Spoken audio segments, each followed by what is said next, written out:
de gracias ante su presencia. Mucho gusto. Gracias, Padre, por un día más que nos tienes acá, Señor. Gracias por tu infinita misericordia en nuestra vida, Señor, y en la vida de nuestros familiares, Señor. Hoy estamos ante ti, Señor, para escuchar tu palabra, Señor, para crecer cada día más, Señor. Y te ponemos en tus manos, Señor, todas las peticiones que han estado puestas el día de hoy, Señor, para que tú, Señor, las acojas en tu santo seno, Señor.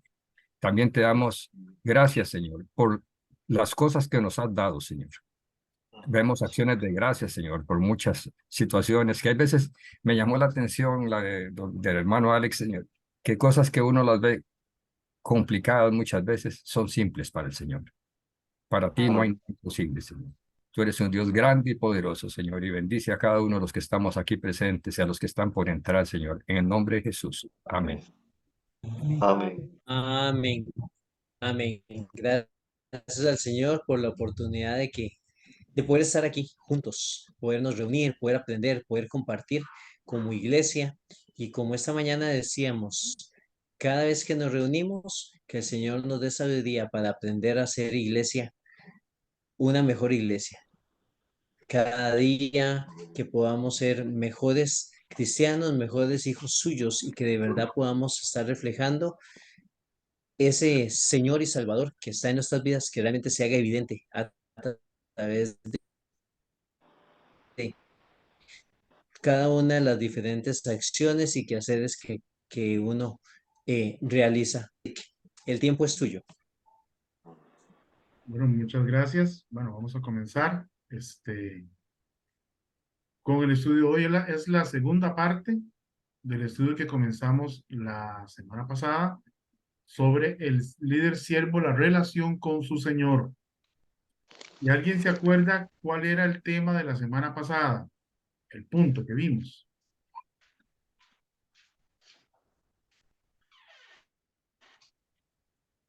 Bueno, les recuerdo. En esa relación, el primer requisito es que el siervo tiene que ser llamado por Dios. El siervo tiene que ser llamado por Dios. A veces nosotros como hijos de Dios vemos una necesidad y andamos como bomberos apagando incendios y nos ponemos a hacer cosas a las que el Señor no nos ha llamado. No le tenemos la confianza al Señor de que Él sabe quién es la persona y cuándo es el tiempo. Y un ejemplo de ello es nuestra sociedad de varones, que ahora sí Dios llamó a unos hermanos y ya están trabajando y se ven gozosos, se ven contentos, se ven con visión, ¿verdad? Porque fueron llamados. Yo tenía la carga en mi corazón de una sociedad de varones, hace falta una sociedad de varones, pero me di cuenta que no era a mí a quien Dios estaba llamando. Y estoy seguro que estos hermanos van a hacer un gran trabajo y que van a ser una gran bendición para todos nosotros los varones que participemos del llamado de ellos. Gracias a Dios porque ya los llamó a esto. Ahora nos falta un obrero para la clase de nuevos creyentes. En algún momento necesitamos una clase de nuevos creyentes. Pero igual, hay en la iglesia mucha gente capacitada, pero ¿a quién quiere Dios en ese lugar para que esto camine según Dios? El siervo de Dios tiene que ser llamado por Dios. Y hoy vamos a ver en la segunda parte de este tema de la relación con su Señor, un tema muy interesante. Debe ser aprobado por Dios. El siervo que Dios llama también tiene que ser aprobado por Dios. Dios se complace en su siervo. Ese es el segundo requisito en la relación del siervo con su Señor. Que el Señor esté complacido con ese siervo. Isaías 42:1 nos dice, Isaías 42:1, he aquí mi siervo, yo le sostendré, mi escogido, en quien mi alma tiene contentamiento. He puesto sobre él mi espíritu, él traerá justicia a las naciones. La palabra que en este pasaje se traduce como contentamiento viene del hebreo ratzá, que quiere decir aceptar. Permítanme un segundo, por favor.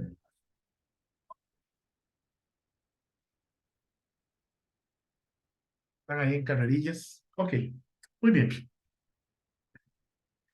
Decía que la palabra que en este pasaje se traduce como contentamiento viene del hebreo ratzá, que quiere decir aceptar. La definición de esta palabra es agradarse con o específicamente satisfacer una deuda. Interesante, ¿verdad? En la traducción Reina Valera se traduce como aceptar, acepto, afecto, agradable, agradar, amado, amar, complacer, conformar, correr, desear, favor, gozar, perdonar, propicio, querer, recibir, reconocer, someter. Tiene todas esas acepciones. En el bautismo de Jesús, el Padre se manifestó y le dijo al Señor Jesús en Marcos 1:11, dice, y vino una voz de los cielos que decía, tú eres mi Hijo amado, en ti tengo complacencia. Dios Padre le dijo a Jesús, aquel Jesús humano, aquel hombre que decidió obedecer a su Padre Celestial, el llamado específico, la misión a la cual le habían enviado. La palabra que aquí se usa, complacencia, en este pasaje viene del griego eudoqueo y se define como pensar bien de, aprobar un acto y específicamente aprobar una persona o una cosa. Entonces, cuando él le dice en ti tengo complacencia, le está diciendo te estoy aprobando. Estoy orgulloso de ti. En la Reina Valera, esta palabra eudoqueo se define como acordar, agradar, complacencia, complacer, gozar, gozo, parecer, del hecho de parecer bien, placer. Se traduce en otros pasajes como agrado, beneplácito, buena voluntad, puro afecto, deseo, anhelo, bienquerencia, satisfacción, deleite. Vamos a ver algunos ejemplos. Mateo 11:26. Jesucristo está orando, está hablando, está reconociendo algo y dice ahí, sí, Padre, porque así te agradó. Ahí la palabra agradó es eudoquía. Lucas 2:14. Cuando estaban los pastorcillos, ¿verdad? Que se les anuncia el nacimiento de Jesucristo. Dice, gloria a Dios en las alturas y en la tierra paz, buena voluntad para con los hombres. Esa frase, buena voluntad, es la palabra eudoquía.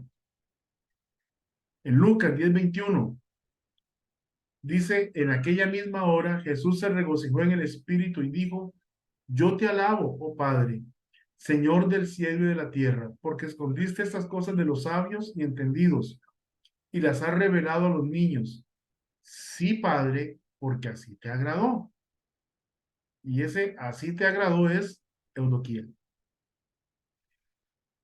Efesios 1:5 dice, en amor, habiéndonos predestinado para ser adoptados hijos suyos por medio de Jesucristo, según el puro afecto de su voluntad. Y el puro afecto es esa palabra eudoquía. En Efesios 1:9 también se usa la misma palabra y nos dice, dándonos a conocer el misterio de su voluntad según su beneplácito, según así que así lo quiso, el cual se había propuesto en sí mismo, según le pareció bien a él. Filipenses 1:15 es otro pasaje. Hoy el mensaje es cortito, pero hay mucho texto. Filipenses 1:15. Algunos a la verdad predican a Cristo por envidia y contienda, pero otros de buena voluntad. Otra vez la palabra eudoquía.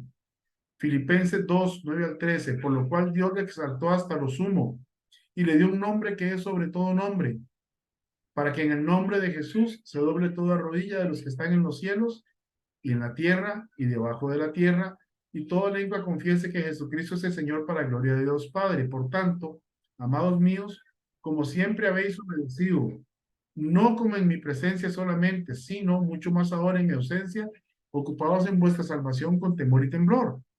Porque Dios es aquel que en vosotros produce así el querer como el hacer por su buena voluntad. Y este por su buena voluntad es también esa palabra eudoquía. Vamos a ver, voy a saludar a alguien que no sé quién es todavía. Tengo un Android Blue algo que se está conectando. Bueno, vamos a esperar que tenga audio para saber de quién se trata.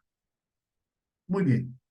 En Romanos 10:1 nos dice, hermanos, bueno, tenemos un Android Blue algo, no sé quién es. Quiero saludarle, pero me gustaría saber quién nos acompaña.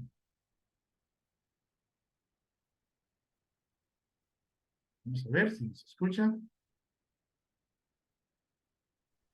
Mariana. Hermanita Mariana. Sí, Mariana. Que Dios me la bendiga. Con mucho gusto. Bendiciones. Gracias, hermanita. ¿Está usted con su esposo? ¿Está usted ahorita solita ahí? Ahorita estoy sola porque él anda en una clase y no ha llegado. De pronto llega. Sí. Bueno, entonces voy a poner aquí su nombre para que todos sepamos que eso es. Ajá, está bien. Bienvenida, hermanita. Estamos Muchas viendo gracias. la segunda parte del estudio de la semana pasada y esta vez estamos viendo el tema de la aprobación del siervo de Dios. Dios se complace en su siervo. En Romanos 10:1 dice, hermanos, ciertamente el anhelo de mi corazón y mi oración a Dios por Israel es para salvación. Y esa palabra anhelo vuelve a ser eudoquía. Segunda de Tesalonicenses 1:11. Por lo cual asimismo oramos siempre por vosotros para que nuestro Dios os tenga por dignos de su llamamiento y cumpla todo propósito de bondad y toda obra de fe con su poder.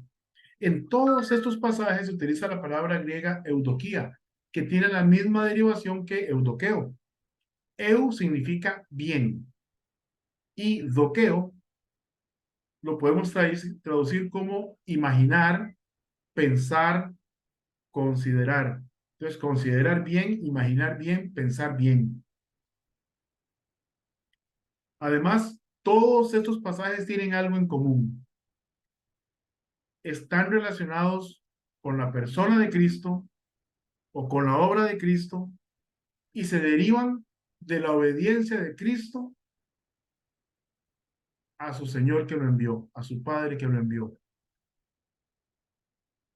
Él se complace en Jesús en su bautismo, porque aunque Jesús no lo necesitaba, obedeció y permitió que Juan el Bautista lo bautizara. Quiero hacer una pausa, vi conectarse a alguien de República Dominicana, es un misionero, un hermano muy amado, creo que ya alguna vez estuvo con nosotros. Hermano Alex Gibbons, ¿cómo está usted?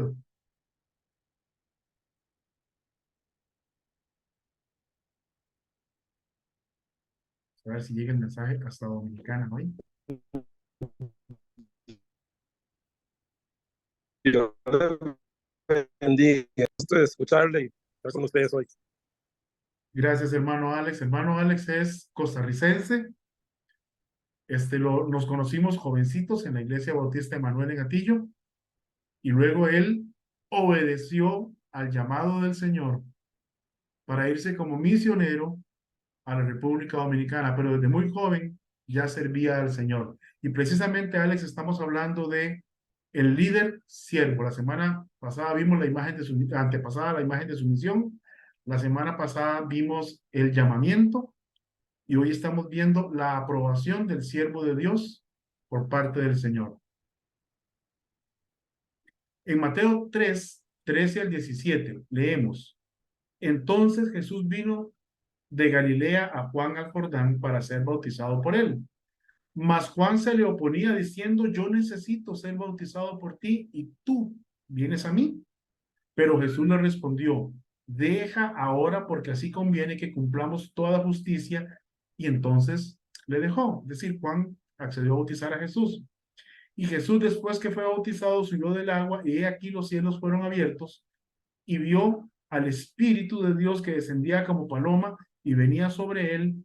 Y hubo una voz de los cielos que decía, este es mi Hijo amado, en quien tengo, eudoquía, complacencia. Entonces vemos que esta palabra se usa mucho en relación con Cristo, con su obra y con su obediencia. Y recuerden que estamos hablando de Jesús humano, de Jesús hombre, del hombre que en un cuerpo humano que se cansaba, que sudaba, que tenía sed, que tenía hambre, que le daba sueño, que sentía dolor, ese hombre tuvo un ministerio que lo llevó hasta la cruz por su obediencia al Padre.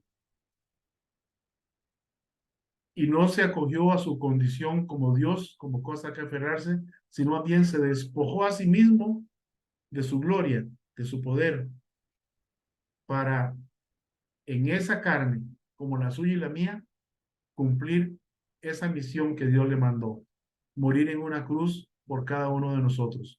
Y fue el único que no pecó y por lo tanto el único que podía cumplir con esa misión. También durante la transfiguración, Dios Padre manifiesta su complacencia por Jesucristo. Mateo 17, 3 al 5, estando con unos discípulos, dice que he aquí les aparecieron Moisés y Elías hablando con él. Entonces Pedro dijo a Jesús, Señor, bueno es para nosotros que estemos aquí. Si quieres, hagamos aquí 3 enramadas, una para ti, otra para Moisés y otra para Elías. Interesante que Pedro reconoció a Moisés y a Elías. Mientras él aún hablaba, una nube de luz los cubrió y aquí una voz desde la nube que decía, este es mi Hijo amado en quien tengo complacencia, a él oír. En Lucas 9:30 al 31 se nos aclara un poco más el tema. ¿De qué hablaban Moisés y Elías con Cristo? Dice el verso 30, y aquí 2 varones que hablaban con él, los cuales eran Moisés y Elías, quienes aparecieron rodeados de gloria y hablaban de su partida que iba Jesús a cumplir en Jerusalén. Estaban hablando acerca de la muerte de Cristo en la cruz. Y podríamos especular que lo estaban animando, que lo estaban impulsando, ¿verdad? Etcétera. La Biblia solo dice que hablaban de su partida que iba Jesús a cumplir en Jerusalén. Sabemos que fue a morir. Este pasaje se relaciona también entonces con Jesús, con la obra que se le había encomendado y con su obediencia. Y es por esa obediencia que Dios el Padre se siente complacido por Cristo. También relacionado con su persona, con la persona de Jesús, su misión y su obediencia, leemos en Mateo 12, 15 al 21. Sabiendo esto, Jesús se apartó de allí y le siguió mucha gente y sanaba a todos. Y les encargaba rigurosamente que no le descubriesen, para que se cumpliese lo dicho por el profeta Isaías. Recordemos que estamos estudiando los 4 cánticos del siervo sufriente en Isaías. Cuando dijo, he aquí mi siervo a quien he escogido, mi amado, en quien se agrada mi alma. Pondré mi espíritu sobre él y a los gentiles anunciará juicio. No contenderá ni voceará, ni nadie oirá en las calles su voz. La caña cascada no quebrará y el pábilo que humea no apagará, hasta que saque a victoria el juicio y en su nombre esperarán los gentiles. Esa frase, sabiendo esto, se refiere a la intención en los versículos anteriores que manifestaron los fariseos de destruir, de matar a Jesús, porque estaba diciendo que él era hijo de Dios y esto era hacerse igual a Dios. Me pregunto si alguno de nosotros, sabiendo con certeza que le van a matar por predicar el evangelio, lo seguiría haciendo. En pocos días sale para la ventana 10 Cabrenta para Kirguistán, hermano Fernando Phipps. No es el mejor lugar del mundo para vivir, y menos para predicar el evangelio. A estos países, los misioneros entran, por ejemplo, se capacitan en producción de café y entran como productores de café y desde esa actividad comienzan a predicar a Jesucristo. Y donde los delaten, su vida corre riesgo. Aún así, están yendo a predicar a los no alcanzados en esos lugares. Acá en Costa Rica, yo no sé cómo está ahorita en Dominicana, pero me parece que en Dominicana la situación tampoco es tan crítica como en los países musulmanes. Sin embargo, no es que sea fácil, ¿verdad? Por ejemplo, Alex y su esposa, la esposa de Alex, es salvadoreña. Ellos dejaron sus familias, sus raíces, para irse a un país completamente extraño. Ya tienen muchísimos años allá y han hecho un gran ministerio en ese lugar. Acá en Costa Rica, para nosotros, es fácil sacar pecho y decir, yo sí lo haría, yo moriría por Cristo.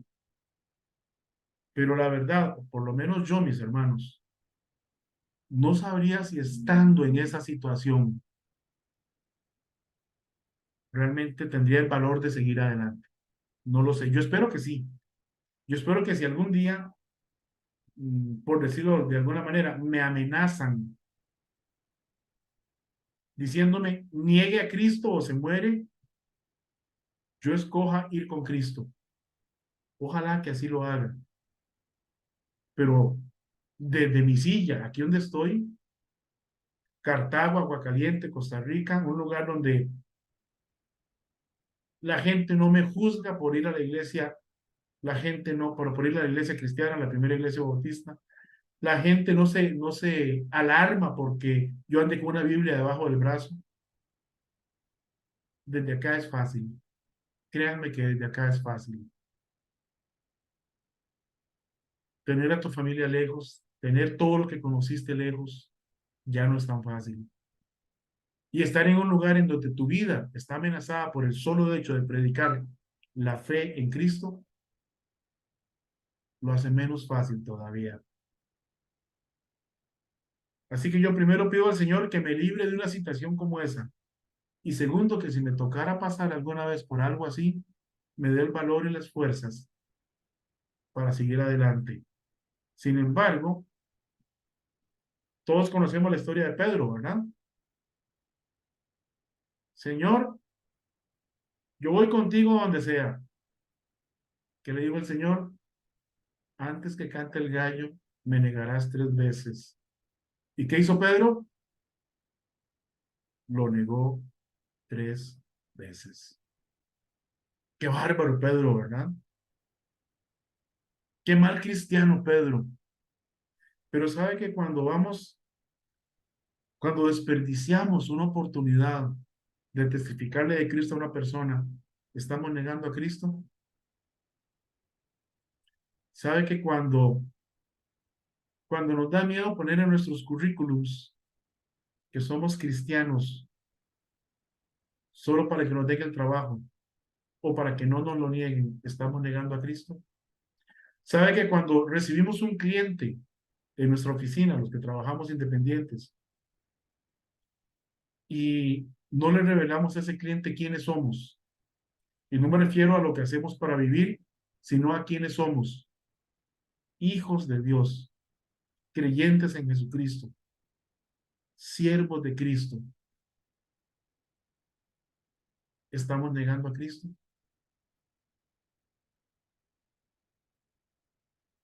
Juan 21, 18 al 19 le dijo el Señor, de cierto te digo, cuando eras más joven te ceñías, le dijo el Señor a Pedro en otra conversación, e ibas a donde querías, mas cuando ya seas viejo, extenderás tus manos y te ceñirá otro, y te llevará donde no quieras. Esto dijo dando a entender con qué muerte había de glorificar a Dios.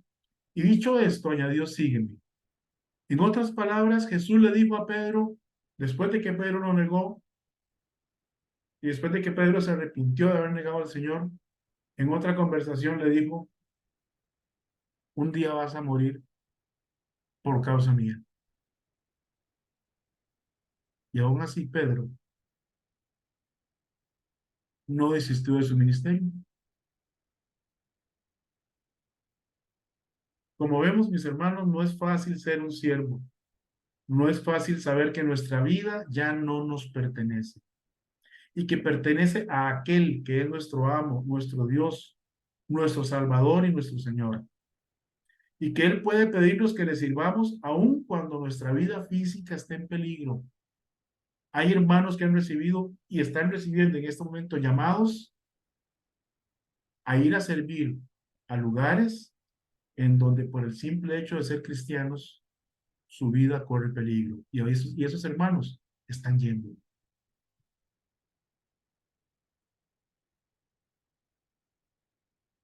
En tal situación, ¿podrá Dios Padre decir que se complace en nosotros como lo hizo con su Hijo unigénito Jesús? Siendo más benevolentes con nosotros mismos, no yéndonos tan al extremo.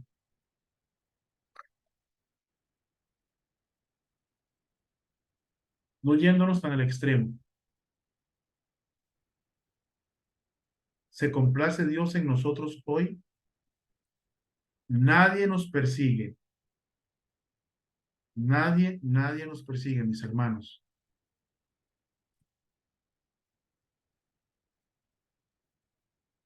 Pero vamos a ver.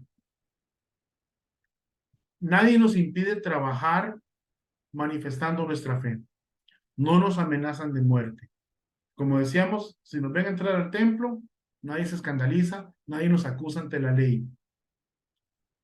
Me pregunto, ¿le agrada a Dios mi vida tal como la estoy viviendo? Si le brindo algún servicio, ¿le agrada lo que estoy haciendo o predicando? Son preguntas que nos deben llevar de forma contundente a buscar cuál es nuestra misión. ¿Sabe que algunas veces servimos al Señor para callar nuestra conciencia? Sabiendo que Dios quiere que yo salga. No, voy a conformarme con ser maestro de escuela dominical. Y no es malo, qué bueno que hay maestros de escuela dominical, pero que sean llamados a ser maestros de escuela dominical. Y no que un llamado a dejar su país para ir a otro lado, rechace el llamado y para acallar su conciencia sea maestro de la escuela dominical. No es lo que Dios quiere. Tenemos que buscar cuál es nuestra misión. Y no me refiero a la misión general que tenemos todos los creyentes y que aún así pocos cumplen o cumplimos. Pocos lo cumplen.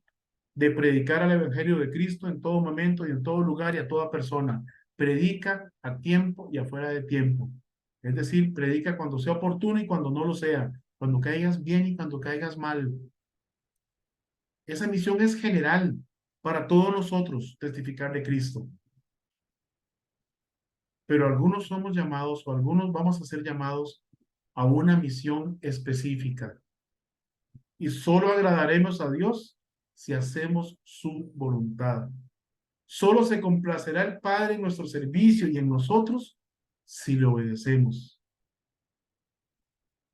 ¿Recuerdan que dijo Cristo? Vosotros sois mis amigos si hacéis lo que yo os mando. Y Él no se anda por las ramas. O somos o no somos. Para ser verdaderos siervos, debemos vivir y servir de tal forma que Dios esté complacido con nosotros. Hasta que eso suceda, no podremos decir que estamos dentro de su voluntad y que somos sus siervos. ¿Cuál es la realidad de una abrumadora mayoría entre los que nos llamamos hijos de Dios? Veamos. Tenemos crisis de fe. En otras palabras, no le creemos a Dios.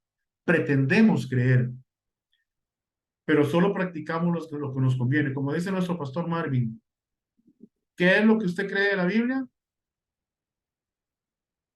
Lo que practica. Si no creo en el diezmo, no lo practico. Pero está ahí. Si no creo en testificar en la gran comisión, no lo practico. Pero está ahí. Practicamos lo que nos conviene. Tenemos una crisis de fe. Hay una crisis de profundidad espiritual. Muchos no son capaces de defender su fe. Dicen creer y no saben exactamente en qué creen y por qué. No saben cómo utilizar su fe para cambiar sus propias vidas y menos aún la de otros. Tenemos crisis de innovación. El evangelio es algo vivo, dinámico, y no sabemos cómo captar la atención de aquellos que no conocen realmente al Señor, porque nos da temor cambiar nuestros paradigmas. Nos da miedo buscar nuevas formas de llegar a la mente y al corazón de los que no conocen a Cristo. La iglesia debe encontrar nuevas formas de captar la atención del mundo sin dejar de presentar con claridad el Evangelio de Cristo. Tenemos crisis de identidad. Muchos nos hemos avergonzado en algún momento y muchos se avergüenzan hoy de que en público los identifiquen como hijos de Dios. Les da miedo manifestarse públicamente en contra de aquello que ofende la santidad de Dios. Les da miedo manifestarse contra el aborto, el homosexualismo, la inmoralidad sexual, las prácticas deshonestas en los negocios. Muchos prefieren simplemente callar. No, es que yo no me quiero meter en problemas.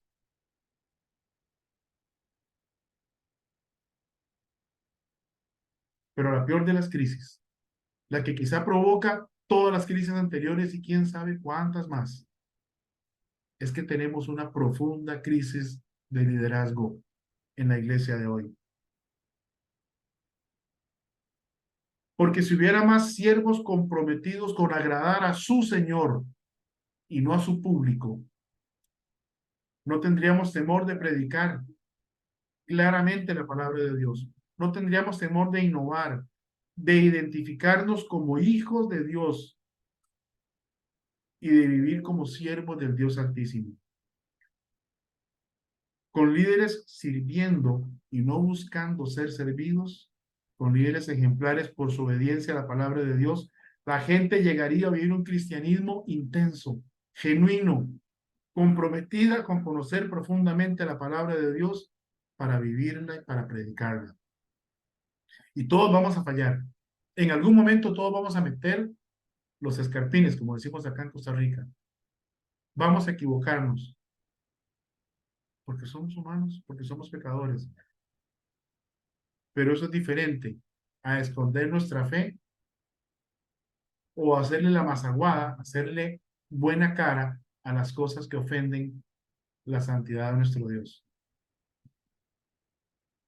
Con líderes comprometidos, con líderes que verdaderamente estén al servicio de Cristo y no de sus propios intereses, podríamos liderar cambios desde la raíz de nuestra sociedad.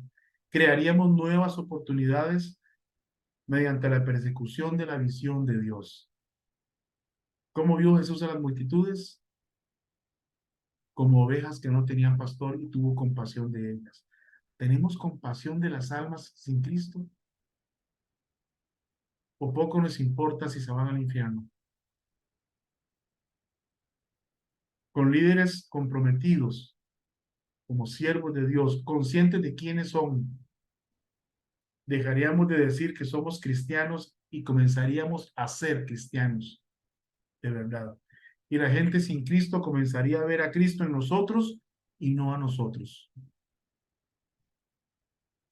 Ojalá usted y yo perdamos el temor y comencemos a hacer que Dios se sienta orgulloso de nosotros. Y que cuando nuestro acusador se presente delante de Dios, ¿recuerdan? Se presentó entre los hijos de Dios. ¿Y qué le dijo Dios? ¿Has considerado a mi siervo Job? No hay otro como él en la tierra. Dios estaba orgulloso de Job.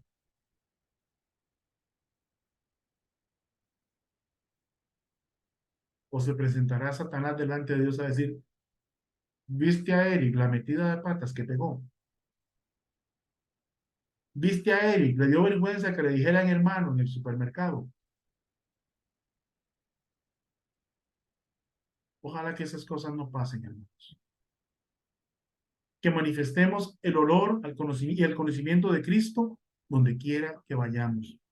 Roguemos al Padre que nos dé el valor, la fuerza y la fe para vivir de tal forma que Él se sienta orgulloso de nosotros. Que Dios me los bendiga, mis hermanos. Vamos a terminar acá la grabación. Luego estaremos pasando esto por las redes de la iglesia. Y también para las personas que nos están viendo en redes sociales, bueno, que Dios me los bendiga. y esperamos que nuevamente nos acompañen la próxima semana con el siguiente tema, que vamos a ver la identificación del siervo de Dios. El siervo de Dios debe ser guiado por el Espíritu de Dios. Buenas noches.